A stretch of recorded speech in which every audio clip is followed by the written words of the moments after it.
Olá, eu agradeço os colegas do Fórum História e Filosofia, por esse convite, para falar um pouco sobre filosofias da história no Brasil, mais especificamente sobre Oswald de Andrade.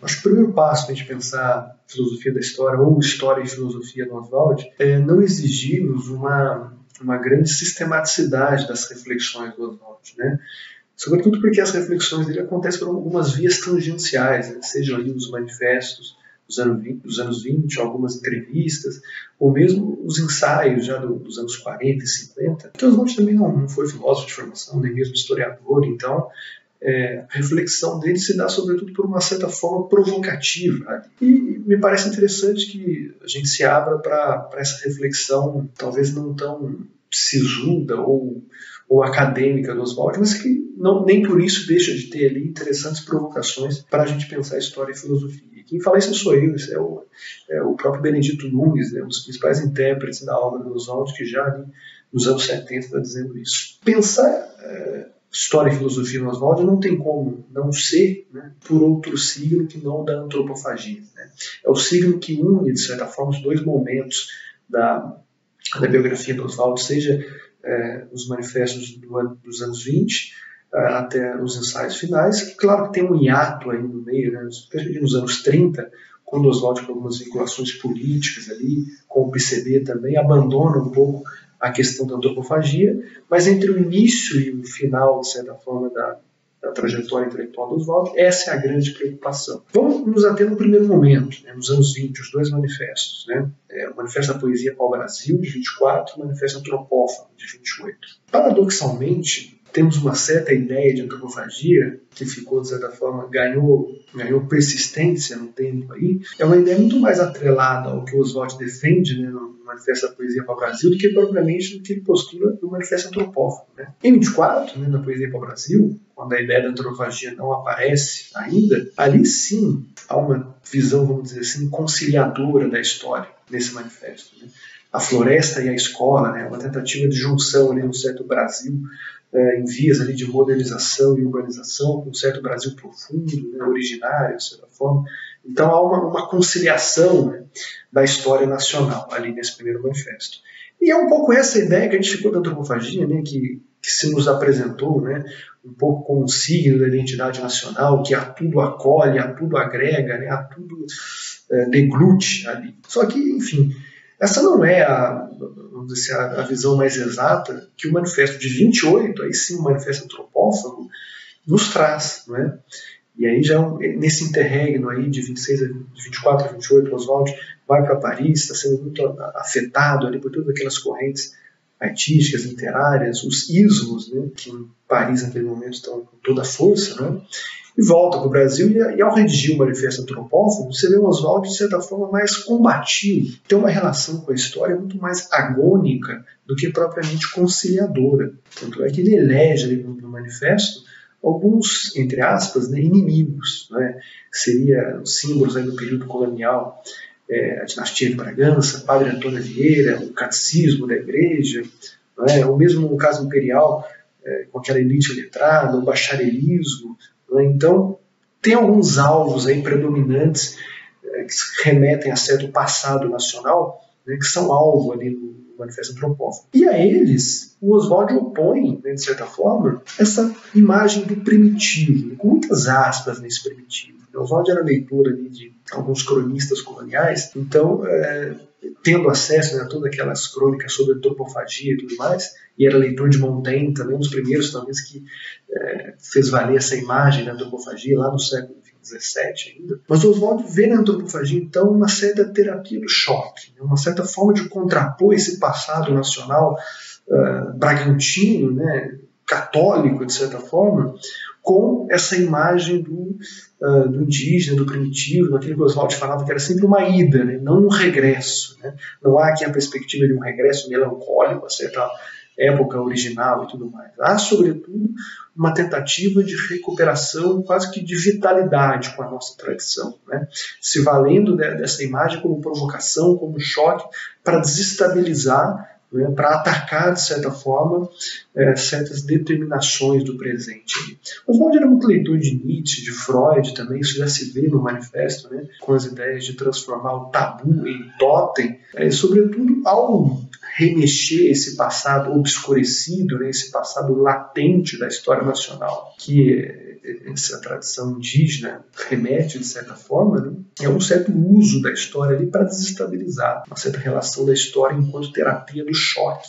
Não é? Então nada a ver nada a ver não, mas pelo menos não tanto a ver com o Manifesto da Poesia Pau-Brasil 24. São duas relações com a história bem distintas. Né? 28 é um Oswald quase que freudiano, tentando que remexer esse inconsciente coletivo nacional ali, através disso que foi obscurecido pelo que foi o Brasil colônia, pelo que foi o Brasil império e tudo mais. Então, bem, sempre lembrando que se tratam de manifestos poéticos, né? E no de 28, inclusive, Oswald sempre solta o aforismo do alegria à prova dos 9. Então, a gente não pode nunca perder de vista essa chave de leitura para os manifestos, enquanto provocações, enquanto algo que pode ser feito mesmo através do riso, né? Tirar um pouco a sisudez desses dois manifestos e é nesse sentido que eu falei no início de talvez não exigir tanta sistematicidade. Isso num primeiro momento, entre 24 e 29. Ainda que o Manifesto Antropológico seja de 28, eu situo 29 porque em 29 ainda estava vigente ali a revista Antropofagia, onde Oswald também está ali a todo momento respondendo ao que era o grupo do verde amarelo, né, o verde amarelismo. Né? E eu acho que esse é outro fator importante na relação com a história, especialmente com uma certa história nacional, porque o verde amarelismo faz o uso desse passado indígena, um certo uso conservador, uma relação da história enquanto cristalização de identidades. Né? É aquilo que o Oswald chama do índio da lata de bolacha, né? Um índio que é só uma alegoria ali, né? Algo que é uma cerejinha num bolo da identidade nacional que já está constituído, né? Já está prefigurado. É um indígena que não tensiona, que não é um outro que choca, um outro que desestabiliza, um outro capaz de desestabilizar uma certa história, uma certa narrativa. Né? Então isso Oswald já falou em várias entrevistas, né? Que a antropofagia e a relação que a antropofagia estabelece com a história é uma resposta, sobretudo, ao verde amarelismo, a uma certa relação muito conservadora que o grupo ali, Plínio Salgado, Cassiano Ricardo, enfim, Menotti Del Pique, entre outros autores, tinha com o passado. Isso fica muito claro na revista Antropofagia. Então esse é um primeiro momento, né? Podemos situar aí de 24 a 29, onde através do signo da antropofagia, essa relação com a história emerge. Não é? No segundo momento, é quando Oswald, já lá na década de 40, retoma um pouco o tema da antropofagia, mas para dar uma certa roupagem filosófica para ela, especialmente na tese A Crise da Filosofia Messiânica, que ele apresenta na USP, para uma cadeira de filosofia. Mas é muito difícil de entender essa tese do Oswald se a gente não inserir ela dentro de um certo prisma, que é um prisma da utopia. Inclusive ele até vai escrever mais sobre o problema da utopia nos anos 50, né, num conjunto de ensaios publicados ali no Jornal Estado de São Paulo, chamado A Marcha das Utopias. Né? Mas, grosso modo, é um entendimento de que a utopia não é só ali, enfim, um gênero literário como, enfim, Thomas Moros, né, imaginou, ou como nós nos referimos a ele. Enfim, a utopia não é simplesmente imagem vazia de futuro também, mas utopia, sobretudo, um recurso de imaginação crítica em relação ao próprio presente. Então é como se você colocasse determinadas imagens, né, e a poesia oswaldiana, a reflexão oswaldiana é muito rica nesse tema de imagens, né, como provocações históricas. E aqui importa pouco a fidedignidade, importa pouco a precisão conceitual, importa pouco se há saltos históricos. Por isso que é uma reflexão oswaldiana, uma reflexão na qual o passado se apresenta um pouco enquanto passageiro clandestino, assim, não é naquela história, enfim, talvez um pouco linear, né, que nós conhecemos. Então o recurso à utopia é um recurso fundamental para a gente entender essa filosofia da história do Oswald. Ele vai apresentar uma certa imagem da história nessa chave utópica, né, enquanto uma imagem, mesmo que imprecisa ali, mas é capaz de tensionar, capaz de liberar historicidades, capaz de projetar imagens históricas que tensionam de alguma maneira algumas determinações presentes. A crise da filosofia messiânica traz um certo modelo dialético, né, que pressupõe uma tese que seria o homem natural, o homem do certo mundo primitivo, onde vigia o matriarcado, onde, sobretudo, se praticava uma certa lógica da devoração do outro, sobretudo das suas virtudes, né? A gente deve lembrar que a antropofagia, ao menos ritualmente, não era praticada com inimigos pouco virtuosos, mas sim com aqueles virtuosos. Então a devoração enquanto um sinal positivo da virtude do outro, e o outro que não é desumanizado, mas é muito mais devorado pelas suas virtudes, pelas suas características positivas, não é? Então esse seria um certo polo da tese, né? Imaginando essa filosofia da história dialética, né? Que foi, e aqui entra de certa forma essa história que nós conhecemos, soterrado porque seria a antítese, o estado da negatividade, né? Que é propriamente um mundo civilizado, um mundo patriarcal, um mundo de uma cultura messiânica que busca essa sombrinha metafísica sempre, né?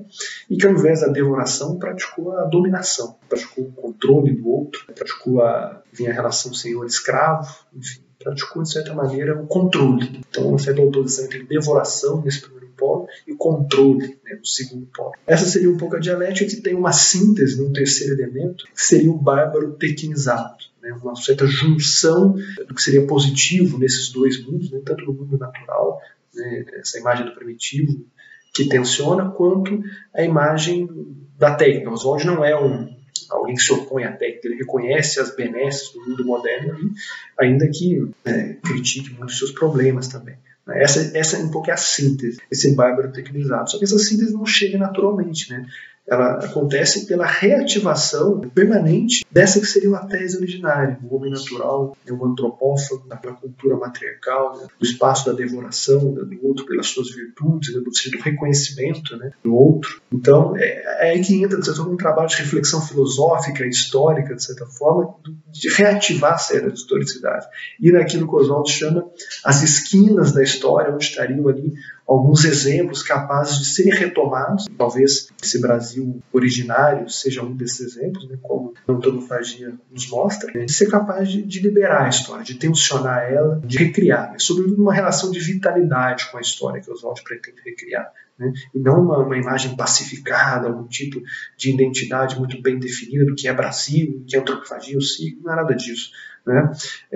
Pensarmos a antropofagia muito mais como signo de tensionamento com a história do que propriamente de cristalização. O fato é que Oswald vê no seu mundo um certo limiar, o fim de um certo mundo, o nascimento de outro mundo.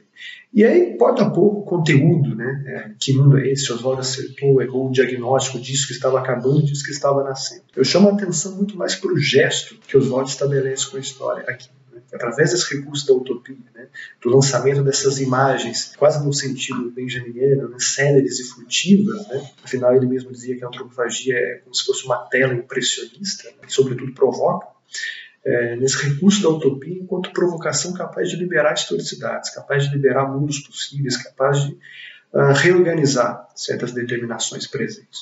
Acho que é um pouco disso que vale a pena a gente destacar da filosofia da história do Oswald. O recurso à antropofagia, a utopia, a prefiguração do nascimento de um novo mundo, uma certa relação com a história, sobretudo que pressupõe uma vitalidade, né? A história para a recriação do mundo.